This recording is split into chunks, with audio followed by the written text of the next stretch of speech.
Northern Arizona University in Flagstaff, this is Democracy Now! Wherever there's an environmental crisis, there's a culture and social crisis because we are people of the earth. Indigenous people, our communities are under attack everywhere. Mother Earth is under attack, whether it's resource extraction due to coal, uranium mining, fracking for natural gas. These are the issues that we face, that we live in this struggle here in northern Arizona. Uranium mining is resuming near the Grand Canyon. And you've heard of tar sands in Alberta, Canada? Well, Utah is pushing to expand tar sands mining right here in the United States. Today, we look at the winners and losers behind the latest push to extract natural resources from the West. Then we remember British parliamentarian and anti-war activist Tony Benn. He's died at the age of 88. You've got to judge a country by whether its needs are met and not just by whether some people make a profit.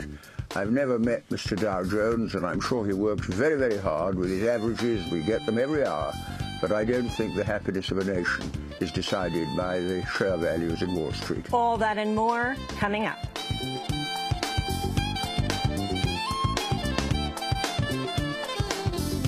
Welcome to Democracy Now!, democracynow.org, the War and Peace Report. I'm Amy Goodman. The standoff between Russia and the West over Ukraine is intensifying ahead of a referendum on secession in Ukraine's Crimea region. Crimea residents are set to vote Sunday on whether to secede from Ukraine and join Russia. Secretary of State John Kerry is in London today for meetings with his Russian counterpart. On Thursday, Kerry warned Russia faces sanctions if the vote proceeds. There will be a response of some kind to the referendum itself. And in addition, if there is no sign of any capacity to be able to move forward and resolve this issue, there will be a very serious series of steps on Monday in Europe and here with respect to the options that are available to us. Now, our choice is not to be put in the position of having to do that. I understand. Our choice is to have a respect for the sovereignty and independence and integrity of the country of Ukraine. The United States is circulating a United Nations resolution to declare the referendum a violation of international law. But Russia has compared the secession of Crimea to Kosovo's independence from Serbia, which the United States did back. Russia has begun massing troops along Ukraine's eastern border. President Obama has ordered a review of his administration's deportation practices amidst rising pressure from civil rights groups who've dubbed him the deporter-in-chief. In a meeting with Latino lawmakers on Thursday, Obama said he wants to see if immigration policies could be carried out more humanely. The number of deportations under Obama is approaching 2 million. Undocumented immigrants have increased pressure through direct actions ranging from border reentry protests to a hunger strike at a detention center in Washington state. There is still no sign of a Malaysia Airlines plane carrying 239 people nearly a week after it disappeared while en route to China, an ABC News report citing unnamed U.S. officials said. 2 communication systems on the plane may have shut down 14 minutes apart, suggesting deliberate intervention. Reuters, also citing unnamed sources, said military radar data shows the plane was deliberately flown hundreds of miles off course toward India's Andaman Islands. The United States has sent the USS Kidd to the Indian Ocean to aid in the search. White House Press Secretary Jay Carney has confirmed the Obama administration is withholding documents sought by a Senate panel as part of their investigation into CIA torture and rendition. This process, the administration has facilitated unprecedented access to more than 6 million pages of records. As we have discussed with the committee, during the course of the review, a small percentage, a very small percentage of the total number of documents have been set aside because they raise executive branch confidentiality interests. Tensions over the Senate panel's report flared this week when panel chair Senator Dianne Feinstein openly accused the CIA of spying on Senate staffers and seizing material from their computers. Amidst the row, the Senate voted Thursday to confirm Obama's pick for the CIA's new top lawyer. Carolyn Crass previously served in a top post at the Justice Department. General Motors is facing new accusations over fatal crashes involving defective vehicles. A new review of crash data has found more than 300 people died after airbags failed to deploy in 2 of the vehicle models GM recalled last month. In total, 1.6 million cars were recalled due to an ignition flaw that shut down engines and disabled airbags while cars were moving. GM previously acknowledged the defect was tied to 13 deaths. BP has reached a deal with U.S. regulators to lift a ban on government contracts. The ban was imposed in 2012 after the Environmental Protection Agency found BP failed to adequately address issues that triggered the 2010 Deepwater Horizon explosion, which caused the worst offshore oil spill in U.S. history.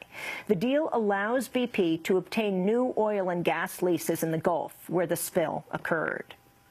In El Salvador, a former rebel leader has been officially declared the winner of the presidential election. Election authorities say Salvador Sanchez Cerén defeated right-wing candidate Norman Quijano by a fraction of a percent. Quijano has contested the results, calling for a vote-by-vote recount. Sanchez Cerén said he will seek to work with his opponents. Abrimos nuestros brazos. We have opened our arms to the political opposition so that we can build an agenda for the country together that seeks to find solutions to the problems most Salvadorians have. Sanchez Cerén is the first FMLN president to succeed another after decades of right-wing rule in El Salvador. Here in the United States, Senate lawmakers have reached a bipartisan deal to extend unemployment aid to more than 2 million people whose benefits expired in December. The bill provides aid through May, as well as retroactive benefits for the past few months. It's unclear if it stands a chance in the Republican-led House. In labor news, McDonald's workers have filed a series of lawsuits in 3 states accusing the company and its franchises of stealing their wages through a range of illegal practices. Workers' accusations include being forced to work while off the clock, having hours deleted from their time cards, and being denied meal and rest breaks. Lawyers say the suits could impact more than 30,000 workers. A healthcare office that provided abortions in Kalispell, Montana, has been forced to close after it was effectively destroyed by a vandal. All Families Healthcare is one of just 4 facilities that provided abortion in Montana. Its closure means area residents must now travel more than 2 hours to Missoula for an abortion. Owner Susan Cahill said the vandals stabbed holes in the walls, smashed medical equipment and computers, broke every glass object, destroyed the plumbing and heating systems, ripped plants up from their roots, and smashed framed photos of her family members before stabbing holes in their faces. Cahill wrote in a letter to the local paper, quote, "This person took meticulous time destroying everything that was important to me." She spoke to Democracy Now! By phone on Thursday. People really need to understand how very important this issue is, because it strikes at the core of human rights in general.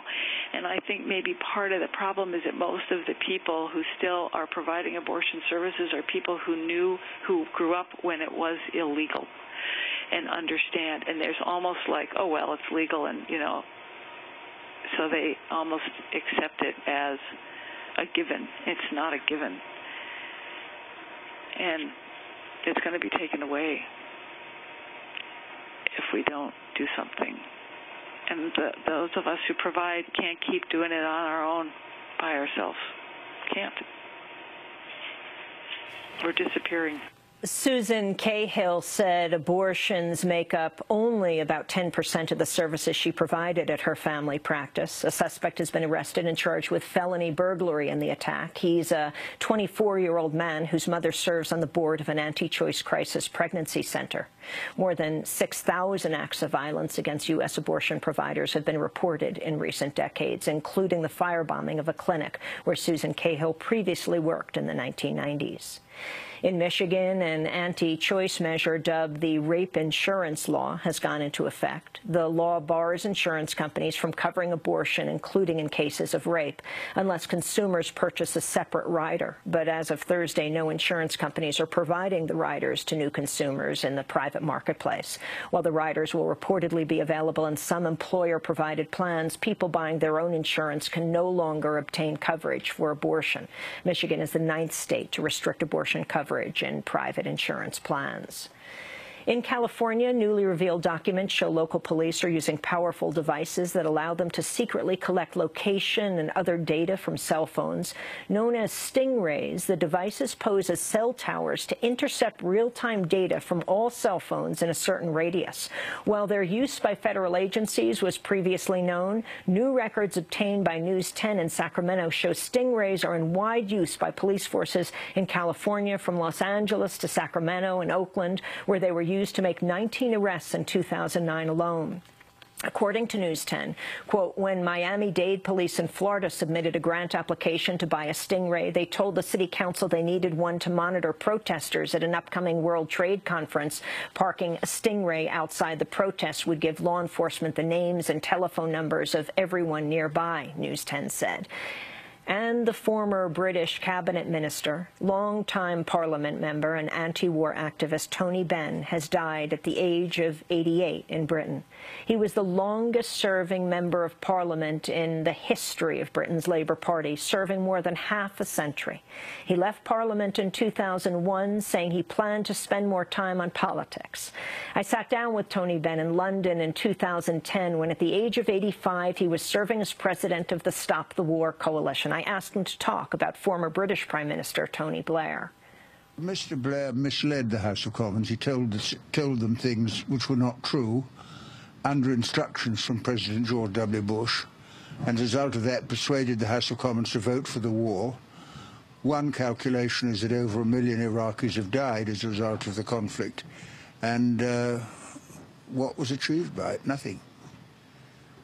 So I think he will have to live till the day he dies with the knowledge that he was guilty of a war crime and the tragedies, human tragedies that followed from it.